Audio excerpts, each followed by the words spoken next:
I first heard about emergency when Alberto uh, wrote to me.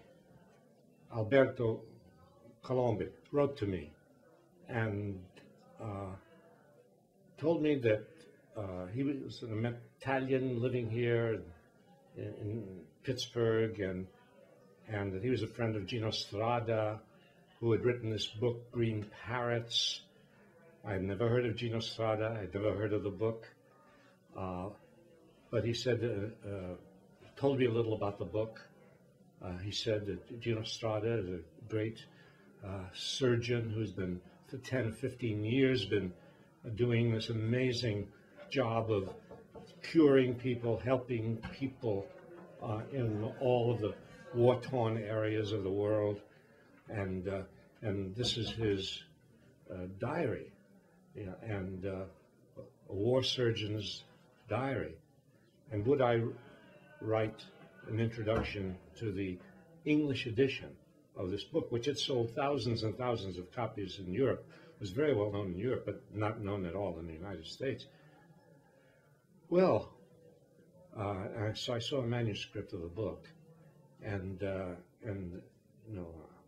was immediately taken by it and by Gino's story. And I thought, my God, I've been writing about war and talking about war. I've been involved in war myself, and here was, and the problem we have in talking to people about war is bringing war down to the human level and making people see war, as it has an impact on human beings, on children, on and Gino Strada in his book did just that. He brings home to people the human side of war, and so when I read that book, I agreed immediately to do an introduction to it, to the English edition, and then shortly after that, Alberto wrote to me again, said Gino Strada is coming to Boston. He's giving a lecture in Boston, and an opportunity to meet him. So I came to his lecture. We met, and he's a charismatic figure. I mean, not just a matter of superficial personality, but there's so much in him, so much behind him, so much he has done. When you meet him, you become aware of the enormity of the job that he has undertaken, which is a job not only to help victims, but to make people aware of what war does to people, and to make people think not just about helping people, which is what emergency does, but to help people think about the need to abolish war. So I met him in Boston. He invited me and my wife to Rome. We went to Rome. Gino and I gave a talk in the municipal auditorium in Rome, and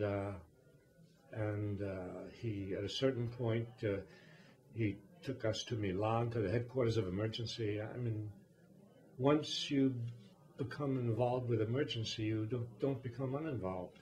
Once you become involved with emergency, it has this amazing network of people, of huge numbers of people in Italy and Europe, but also now networks of people in various parts of the world. Because as soon as people hear about emergency and they hear about what it's doing, they are drawn to it and they want to help.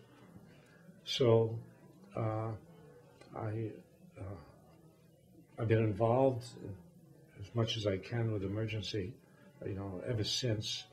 And what's happening tonight is this absolutely inspirational gathering of people from all over the United States who want to help build emergency here in this country and make American people aware of it. So I'm very happy to be involved with that. There's a certain purity and clarity about emergency, which is very special. And you are not aware when you are working with emergency of being part of a huge bureaucratic enterprise. And emergency is not involved with governments, and I think this is a very important thing about emergency. It brings people together, and it doesn't depend on governments. It's because as soon as governments become involved, then you get interests which are different than humanitarian interests. And with emergency, the interest is very clean cut. So it's special, yes. All of these volunteers for emergency and the people who work full-time for emergency, it's up to them to hold the integrity of emergency and to keep it strong and independent.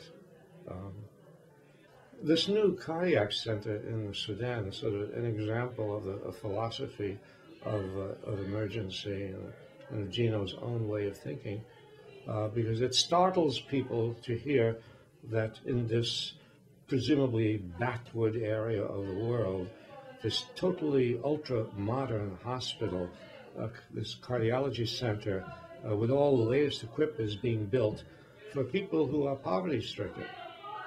And it accords with the philosophy of emergency, which is that everybody deserves equal medical care.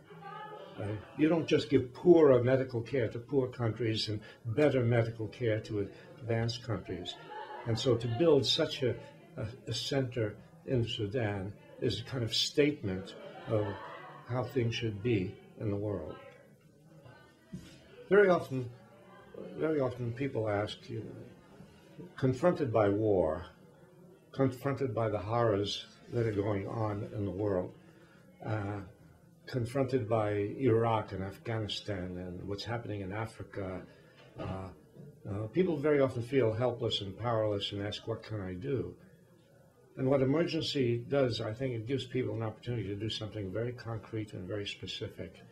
And, you help raise money, you help raise awareness, and there's an immediate fruit of that effort, as we've just seen with the building of this very advanced, cardiac hospital in Africa, which emergency has been working on. It's a way of people feeling frustrated about what war is doing to human beings. It's a way of people doing something to help. And so I think the more emergency, the better emergency is known here in the United States. I think the better we'll be in a position not just to help people in these war-torn areas, but to build a kind of international network for the abolition of war.